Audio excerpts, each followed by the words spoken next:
대한민국은 그런 나라가 아니잖아요. 현재 공격을 한 나라가 아니잖아요. 이스라엘처럼. 뭔가 여러 대를 얻어맞거나 아니면 전술핵이라도 한 방 맞고 시작하는 이제 상황인데 전술핵 단계에서 맞으면은 뭐 사실 뭐 얘기하기 참 곤란하죠. 한국 5도 얘기하는데 처음에 이제 국군에 날 때 봤을 때 아니 저게 현실성이 있나? 그 기술적으로 저게 정말 저게 양산해서 배치를 하는 거야? 비 오는 날 트레일러 끌고 와가지고 그리고 또 시내 행진도 안 했어요. 야 저거를 쇼를 하기 위해서 지금 국방과 연구소라든지 이 미사일 주관하는 부서에서 너무 좀 앞서간 면이 없잖아 있다. 그러니까 미리 기반 기술을 쌓아놓겠다는 이제 그런 의미죠. 아이고 저거 뭐 50%짜리 번제력 억지력이 뭐 50% 하다만 거 항목이 없잖아. 엄밀히 얘기해서는 노력은 칭찬받아도 되지만은 대량 배치라도 하라 이거죠. 대량 배치. 오늘 추가로 국방비를 더 늘려가지고 수백 발을 만들어서 전국의 지하에다 다 숨겨놓고 좀 있어라 이거죠. 근데 현실적으로 해결할 문제가 많다는 거예요.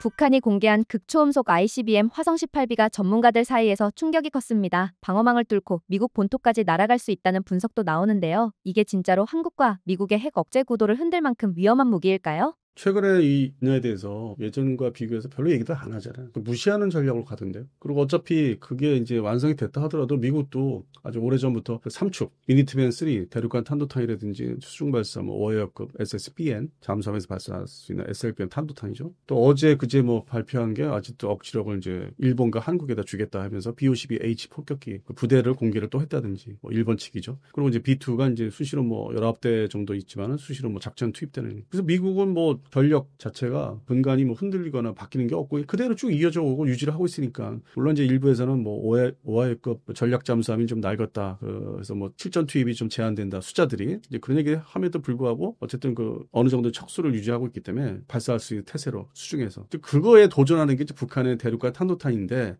이게 뭐 화성 18B든 뭐 18C든 뭐 18Z든 간에 자기들이 어떤 살기 위해서 개발을 해서 완성 단계가 이게 실제적으로 뭐 75%뭐 80%까지 올라갔다. 이제 그렇게 이제 발전을 기존에 몇 년 전에 했던 것보다 이렇게 좀 기술이 뭐 성숙돼서 미국까지 제대로 날아갈 수 있다. 뭐 서해안 쪽에 미국의 뭐 지금 로스앤젤레스 같은 경우 그거 얘기하는 거니까 자기들 입장에서 북한 입장에서는 대단한 건데 미국 입장에서는 어차피 그 뭐 해봤자 평상시 위협은 뭐 중국을 통해서 받아 있었고 러시아를 통해서 받고 있었고 그게 존재하기 때문에 거기에 뭐 한두 발 더 이렇게 얹혀진다고 해서 이게 문제가 되는 게 아니라 그 트럼프 대통령이 이제 골든돔이라고 하죠. 이스라엘은 아이언돔이고 그다음에 레이건 1980년대 레이건 시절 때는 스타워즈였는데 이제 그게 뭐 또 세월이 흘러도 다시 등장하는데 어떤 그 기반을 또 발전시키겠다 방어 체계를 그게 완벽하지도 않고 이제 완성되려면 또 돈도 엄청나게 들어가고 시간도 많이 걸리는데 일단 의지를 이제 보여줬죠. 미국에서는. 좀 더 발전시키겠다 방어망을. 중국과 러시아가 뭐 그 탄두탄, 다탄두탄은 뭐 지구 멸망의 날로 만들기 위해서 쏘기 전에 이런 뭐 북한 정도 수준에서 쏘는 거는 이제 막을 수 있을 거다. 그 지금의 체계를 발전시키면은 골든돔이 그 수준에 맞을 거예요. 어떤 그 북한에 공격하는 걸 막을 수 있을 정도로. 그래서 별로 얘기를 안 합니다. 반면에 이제 러시아 쪽에서는 그거는 근본적으로 뭐 완성을 시킬지 안 시킬지 모르겠지만 근본적으로 서로의 어떤 핵전력의 균형을 흔들 수 있다. 다시 옛날로 돌아가자고 하는 거냐. 이제 그거는 좀 이렇게 귀담아 들어야 되죠. 러시아가 얘기하는 거는. 뭐 미국만큼의 어떤 그 핵전력 강대국 서로 어깨를 나란히 하고 있으니까. 그리고 이제 중국이 끼어들면서 2035년까지 그 대륙간 탄도탄 숫자를 더 늘리겠다. 거의 뭐 미국 수준까지는 숫자를 늘리겠다. 물론 이제 러시아 수준은 아닌데 그 탄도 숫자가. 근데 투발 숫자는 이제 미국 수준만큼 올리겠다. 많이 갖고 있겠다. 이제 그거의 문제죠. 미국 입장에서는 주시하는 거는 이제 러시아하고 중국의 핵전력이 어떻게 변화를 간다. 그러니까 북한 정도는 막을 수 있다고 생각하고 있거든요. 그리고 이게 과거에 이제 20년 전에 좀 반미가 이제 있었던 게 지금의 무슨 뭐 이민자 이거 쫓아내고 이게 아니라 그 불법 이민자. 지금의 이제 옛날에 반미 주축이 된 게 이제 미국이 이라크전, 뭐 걸프전도 있었지만 그 다음에 이라크전, 그러니까 침공에 들어갔잖아요. 그 다음에 이제 뭐 아프가니스탄 들어갔고 이제 그런 측면도 있기 때문에 이게 뭐 북한은 입장에서는 아직도 그게 유효해서 미국이 동북아 미군이 또 쳐들어올까봐 겁나가지고 그러니까 그 사람들 입장에서는 그러니까 사상을 떠나서 그 사람들이 일단 사람이니까 입장에서는 그게 이제 악몽이 있죠. 그렇게 해서 다 망했으니까. 그래서 그런 측면에서는 자꾸 이걸 내세우는 거죠. 대륙간 탄도탄 지금 거의 제대로 완성하고 있고 이거 실전 배치 들어가는데 들어오지 마, 쳐들어오지 마. 이제 이런 차원이라는 거죠. 자기들 이제 살기 위해서 쳐들어오지 마. 근데 실제 지금 돌아가는 거 보십시오. 현상 상황은 한반도에 미국이 관심이 있다기보다는 약간 이제 옆으로 이렇게 약간 이렇게 해놓고서 지금 대만 양안 사태 진짜 진심으로 이게 현실적으로 생각하고 있더라고 지금. 그러다 보니까 우크라이나 러시아 저쪽에 우크라이나 러시아의 전쟁은 나토가 제발 좀 알아서 해. 너희들 능력 되잖아. 돈 안 쓰고 뺀질거리지 말고 제발 돈 써. 뭐 독일 다시 옛날 냉전 시절처럼 군비 투입을 해. 오해를 안 할 테니까. 나치 제국 같은 그게 부활한다고 오해를 안 할 테니까 돈을 제발 써. 해서 회담을 얼마 전에 했잖아요. 한 보름 전에. 그 워싱턴을 불러가지고. 그 독일 총리인가요? 불러가지고. 독일 총리가 막 그 화면을 보니까 막 돈 쓰겠다고. 그러니까 그거를 유도한 거고 나토가 좀 제발 알아서 해라. 탈퇴는 안 하마. 미국이 나토에서 탈퇴는 안 하지만은 병력을 좀 더 줄이고 그러한 돈 들어가는 돈을 다 이쪽 대만 쪽에 투입을 해야 된다. 예산을. 그러다 보니까 이제 북한에 대한 것도 한반도는 제발 대한민국이 좀 알아서 해라. 지금 그럴 여력이 없다. 근본적으로 가장 중요한 미국 입장에서 안보에서 중요한 거는 중국을 전쟁을 못 일으키게 하는 거기 때문에 양쪽 기존의 전통적인 그 지역에 대한 거는 자체적으로 좀 어느 정도 해라. 그런 차원에서 이제 좀 외면을 하고 시간을 두니까 북한에서는 뭐 자꾸 쏴서 나 아직 있어. 나 좀 봐줘. 나 옛날처럼 너 트럼프 얘기 때처럼 나 계속 쏠 수 있어. 미사일은. 저기까지 로스앤젤레스까지 갈 수 있어. 뭐 이러면서 자기 관심을 받고자. 근데 또 우리 새로운 정부가 먼저 정부에 비교해서 또 이제 좀 달리 좀 하는 게 또 있으니까 상황이 뭐 이게 좀 많이 달라질 거예요. 우리가 겪어왔던 극과 극, 강대강 이 한반도에서 그것보다는 좀 더 유연해지지 않을까. 미국도 지금 그렇게 행동을 아예 대만 쪽으로 맞추고 있으니까. 그래서 주한미군의 지금 뭐 스트라이커 여단 4,500여 명 그게 이제 뭐 안 들어올 것이다. 지금 뭐 저는 이제 뭐 예전 1월 달부터 얘기했어요. 안 들어올 것이라고 했는데 그게 이제 맞아 떨어지는 게 이 대만과 중국의 양안 사태를 대비하는 데 있어서 스트라이커 여단은 그 존재의 가치가 없어요. 그래서 지금 전력 개편하고 있는 거거든. 근데 사람들이 자꾸 뭐 옛날 전통적으로 마치 뭐 20년 전에 뭐 이라크전 때처럼 한국에서 다 빼고 뭐 아예 떠난다 뭐 자꾸 이렇게 얘기를 좀 곡해를 하는데 그건 아니에요. 전력 개편을 하고 있는 거예요. 그러니까 자꾸 이제 한반도에서 현상 유지만 시키는 거고 전쟁만 나지 마라. 그러니까 북한이 이제 뭐 백령도라든지 아니면 DMZ 도발만 하지 마라. 그렇게 이제 원하는 건데 미국 입장에서. 그러다 보니까 또 북한 김정은은 나 이때니까 다시 좀 만나지니까. 근데 겉으로는 얘기 못 하고 나 존재하고 있어. 야, 그 쏘라고 좀 개량 또 쏘라고 돈 들여 쏘라고 이렇게 되는. 그런 차원이에요. 그게 미국 입장에서는 중국과 러시아 핵무기에 비교하면 뭐 진짜 어림도 없죠. 인도 파키스탄 교전 때 4일 만에 핵 임계선까지 몰렸던 사건 기억하실 겁니다. 억제력이 작동하기도 전에 핵 위기가 온다는 게 더 무서운 포인트인데요. 이런 상황에서 우리가 가진 KF-21이나 현무5가 심리적 억제가 될 수 있을까요? 근데 이 질문은요, 근본적으로 제가 몇 달 전에도 얘기했었는데 그때는 이제 이게 인도 파키스탄 그 항공전이 예상을 못하고 한 얘기가 제 기억이 있어요. 뭐냐면은 지금 앞서 이제 답변 말씀드렸지만은 미국의 입장에서는 전통적으로 이 안보 측면에서 중요한 지역은 대상 방면의 나토 쪽, 나토 제국 쪽이고 그리고 이제 동북아시아. 그러니까 일본은 자기들이 이제 패전국이지만 일본 패전국인데 자기가 막 해가지고 원폭도 매겨가지고 한제 이제 너 이제 전쟁하지 마 이렇게 해서 묶어놓고 내 말 듣고 무기는 내가 사랑한 것만 사고. 내가 필요한 곳에만 대비해. 그 이제 러시아지만은 러시아 극동 러시아고. 그렇게 해서 전통적인 이제 양대 축이 있어요. 관심. 그러면 여기서 또 대칭되는 거는 러시아나 중국이지 않습니까? 근데 중국과 러시아가 이제 핵 강국이고. 그래서 여기는 항상 긴장 경계하고 항상 정찰하고 감시하고 뭐 여러 가지 활동을 이제 미국이 동시에 하고 있고. 그러다가 이제 이거 원자재라든지 이런 그 석유 문제 이걸로 해서 중동 문제가 계속 있었죠. 중간에. 끼어들었죠. 70년대 초부터 팔레스타인 문제도 시작이 됐고 본격적으로 테러도 이제 뭐 뮌헨 올림픽에서도 했었지만은 중간에 끼어든 게 이제 중동이에요. 참 안타깝게도. 그런데 중동 문제도 어느 순간에 70년대부터 지금까지 흐름을 보시면은 극성을 피우던 시절이 있었고 테러가 심하고 그러다 하나씩 이제 잠재웁니다. 그게 이라크전. 이라크가 이제 이란을 상대로 80년대 전쟁을 일으켜서 골칫덩어리. 그다음에 쿠웨이트를 침공했고 걸프전이고 다시 이제 쿠웨이트를 차지했지만은 그러니까 90년대 초반이죠. 그러다가 이제 한 90년대는 내뱉어요. 그러다가 2003년대 이라크로 완전히 이제 작살내고, 그리고 또 이제 아프가니스탄 버리고 나왔지만, 그건 이제 서남아시아고 아프가니스탄은. 그러니까 이라크 완전히 평정시키고, 그 다음 단계의 전쟁이 일어난 게 리비아입니다. 리비아 가다피 제거하고, 거기도 지금 일부러 혼란의 그 지역으로 자기들끼리 막 싸우라고 만들어놨잖아요. 그 미국이 이제 관심도 없고, 리비아. 이라크, 리비아. 그 다음으로 옮겨오는 게 시리아. 시리아도 지금 사실상 정리됐잖아요. 그 오랜 기간 끌다가. 그래서 이제 거기는 이제 핵무기 뭐 경쟁 그 지역은 아니지만은 그게 어느 정도 이 중동 지역이나 서남아시아께 정리가 됐기 때문에 다시 이제 그 힘을 동북아시아에다 모으겠다는 거예요.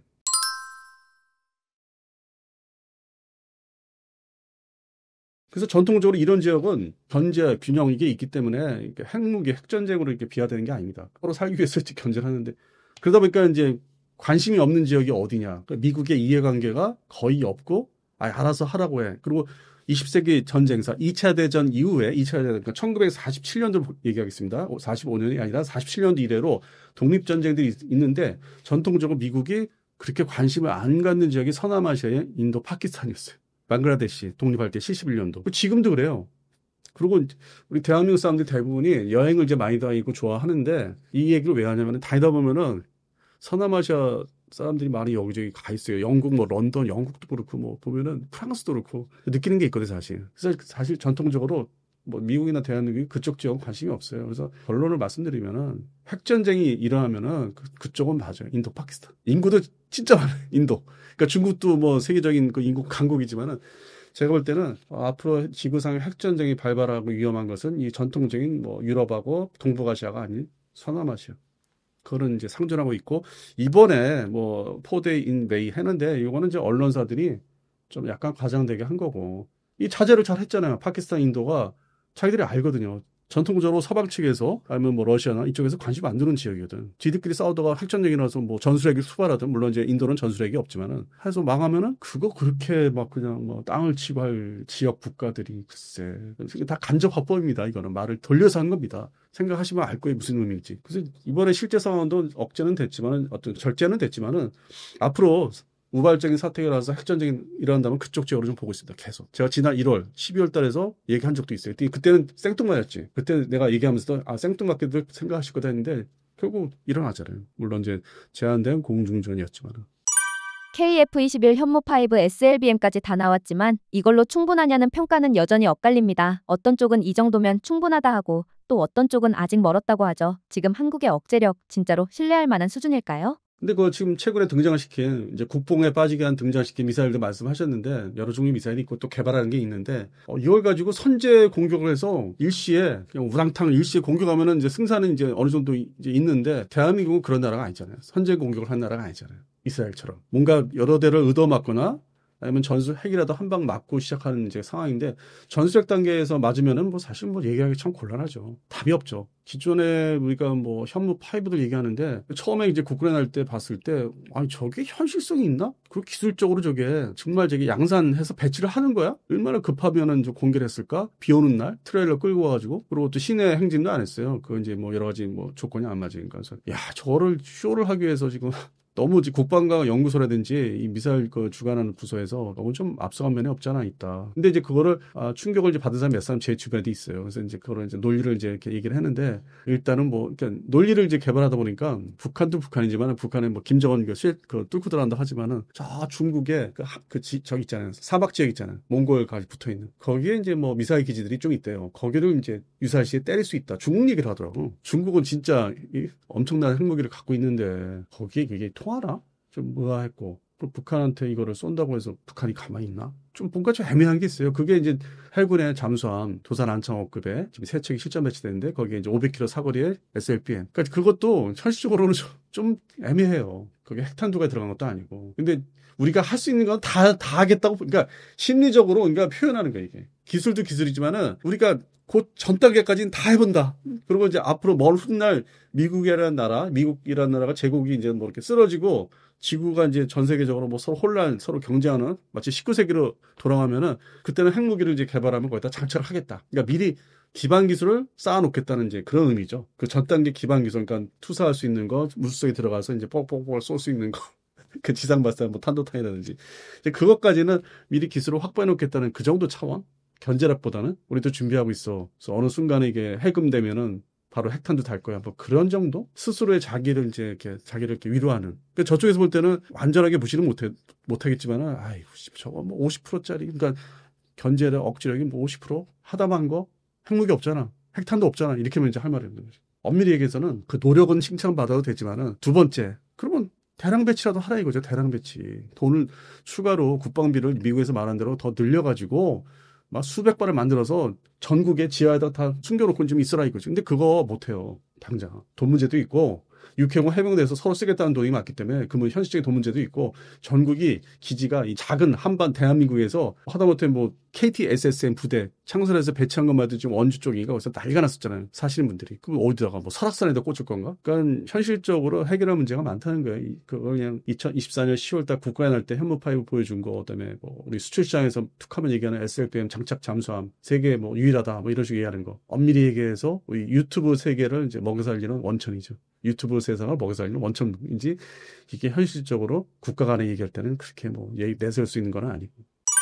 지금처럼 드론이랑 미사일 수백 발이 동시다발로 날아오면 기존 방어망은 무력하다는 지적도 나옵니다. 이스라엘과 이란 사례를 보면 한국도 그 위험에서 자유롭지 않아 보이는데요. 우리 방어체계 정말 믿을 만한 수준일까요? 복잡하게 얘기할 게 아닙니다. 우리는 이미 2014년도 기준으로 해서 북한의 그 간단한 정찰용 드론이죠. 일반 그 민간인들이 만들 수 있는 수준, 그거는 이미 당했어요. 몇 차례 부대책이었고, 그 이후에 뭐 준비하고 대응한다는 게 시답지 않은, 저 가지고 되겠어는 저 자신부터 의심 많이 합니다. 하다못해 지금 한강대교, 제1한강교를 이제 용산 쪽으로 건너갈 때 차를 타고 이렇게 딱 보면은 중간에 검문소, 아주 그 옛날부터 있는 검문소 옥상에 드론 감시용이 뭐 이렇게 센서들이 있어요. 그다음에 뭐 미스트랄 같은 그 신궁, 어떨 때는 발칸이 있고 보여요. 근데 저거 가지고 뭐 어쩌겠다고.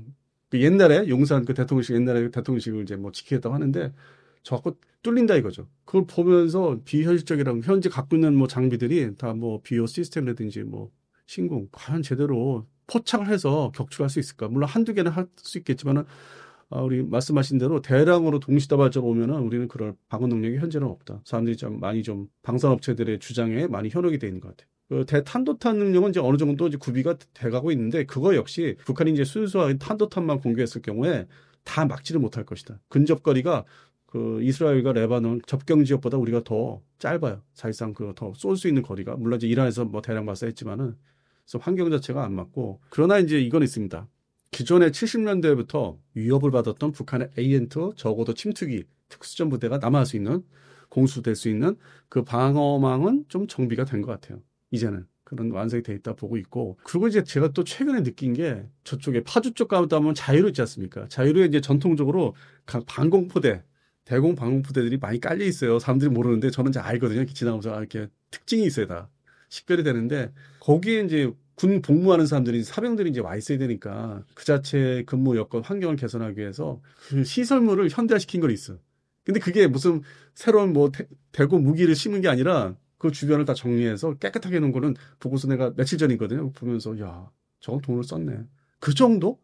그러니까 국방 예산이 일단 그 군 복무하는 사람들이 좀 편하게 활동하기 편하고 뭐 이렇게 좀 지저분하지 않게, 그거는 좀 돈을 쓰는 것 같아요. 그 부분에 지금 투자가 되고 있어. 내가 볼 때는, 현실적으로 봤을 때는. 그래서 방어망, 소위 그 대드론 체계, 대규모 우크라이나 러시아 같은 대규모 드론 체계는 아직 우리는 제대로 준비를 못 하고 있다. 단 대탄도탄 능력은 이제 발전이 되고 있다. 근데 그것도 천궁2에 많이 의지를 하고 있고. 그러니까 천궁3, 그다음에 LSM1도 빨리 실전 배치 좀 뭐 작은 물량이지만 빨리 상징적으로 배치가 돼야 되고, LSM2도 빨리 지금 승인됐지만, 개발 승인됐지만은, 그럼 그 중간에 또 시간이 있잖아요. 2025년 지금 6월인데 2025년, 6년, 7년, 8년, 9년 요 사이에, 6년 사이에 북한의 공격이 없어야지. 우리가 서둘러서 개발하는 게 요 사이 6년인, 한 거의 5년, 6년 반 뭐 이렇게 되는데, 그 시기에 만약에 일이 일어나면 우리는 그냥 당할 수밖에 없다. 뭐 몇 대 맞아야 되는, 서울의 이제 고층 빌딩들이 이제 다 무너지고, 영화의 한 장면, 컴퓨터 그래픽으로 만드는 그런 상황이 이제 일어날 수 있고, 지하에 갇히거나. 그러니까 이제 그런 문제가 현실화되면은 이제 우리 보잖아요. 전 세계 전쟁에서. 근데 우리는 정말 아직까지 천만 다행히도 일어나지 않으니까 다행이죠. 그래서 그런 측면에서 어떤 정부의 어떤 관리 능력, 안보 관리 능력이 이제 많이 이제 대두가 되고 있는데, 현실적으로 우리가 여러 이제 뭐 겪었잖아요. 다 같이 국민들이. 현실적으로 그 방어망을 이제 어떻게 돈을 집중할 건지. 저도 이제 바라는 게 그 대드론 체계, 그다음에 우리가 공격할 수 있는 이제 드론 무기들, 이게 좀 더 아주 대규모로 들어와야 되는데, 앞서 얘기 말씀드린 게 국내 대기업 방산업체들이 거의 좀 진입을 해야 되는데 법이 좀 못 들어오고 있어요. 그러다 보니까 중소업체들 중심으로 해외에서 뭐 급히 사오는 거 몇 개, 아니 뭐 중국산이 섞여 들어오고, 그런 문제가 있다 보니까 또 앞에 이제 말씀드린 것 중에 무슨 앞으로 미래 뭐 KF-21 미래형의 무슨 뭐 무인화 이렇게 거느리는 거, 뭐 AI 뭐 이런 거, 미국 업체한테 뭐 기술을 좀 이렇게 협업하는 거, 다 이게 연루가 돼 있다는 게 무슨 얘기 하면은, 업체들이 규모가 그런 AI나 이런 거 드론 쪽에 업체들이 소규모이기 때문에 이거 다 법도 재정비해서 본격적으로 이 방어망, 공격 능력을 지금 새롭게 구비해야 되는 게 아마 새로운 정부의 과제일 것 같아요. 그전까지는 이게 제대로 신경 못 썼어요. 그리고 긴급 전력 확보한다고 해서 뭐 주로 이제 이스라엘제나 미국제 지금 발주했는데, 그 연말 연초, 내년 초에 들어온다고 하는데, 그것도 전력화 시켜야 되잖아. 실제 내가 이렇게 익숙하게 쏘고 뭐 이렇게 발사하고 들고 메고 들어와서 침투하면은 사용할 수 있어야 되는데 그러면 그걸 다 메고 우크라이나 군처럼 이걸 메고 들어가려면은 그걸 이제 탑승했을 때 헬기도 있어야 되고 침투 수단. 그러니까 그것도 들어와서 전력화되려면 또 뭐 2028, 29, 뭐 세월은 그러니까 시간이 이게 항상 돈도 중요하고 시간도 흘러가기 때문에 별로 현재 없습니다. 아주 눈에 띄게 이거다 싶은 게 지금 체계가 방어 체계나 공격 수단이 현재로서는 없어요. 근데 북한은 러시아하고 이제 그 같이 전쟁에 이제 투입되면서 기술을 이제 받아서 우리보다는 한 발짝 좀 앞서는 것 같아요. 근데 문제 크게 보면은 북한도 이제 진입하는 수준이에요. 이제 구비를 해서 장만을 해야 되는데 그거야말로 새로운 남북한의 군비 경쟁, 새로운. 그러니까 지금 뭐 탄도탄 얘기 뭐 서로 미국을 쏜다 이게 이 단계가 아니라 지금은 누가 그 드론 체계 다양한 이거를 대량으로 갖추느냐가 이제 경쟁이 시작돼 군비 경쟁이 시작됩니다. 그러니까 새로운 단계 지금 그 전까지는 탄도탄 종류였다면 그래서 그 부분이 이제 개인적으로 상당히 우려가 돼요. 지금 앞으로 이제 새로운 정부에서 이걸 어떻게 이제 할지, 국방 정책을 어떻게 할지가 올해 이제 9월 달에 발표하는 이제 뭐 중기 계획 같은 거, 이제 거기에 내용들이 어떻게 들어갈지가 전통적인 삼축 얘기는 그냥 그건 이제 좀 밑으로 내리고, 그건 진행 상황이니까 삼축체 하는 건 진행 상황이니까 좀 밑으로 내리고 상단에 이제 대드론 체계, 우크라이나 러시아의 교훈, 이거에 대해서 우리는 어떻게 하겠다고 좀 올라와야 되지 않을까. 이거를 지금 말씀드린 거는 그냥 순수하게 제 대한민국 국민의 한 사람으로서 어떤 이해관계, 여러 가지 이해관계 떠나서 드리는 말씀입니다.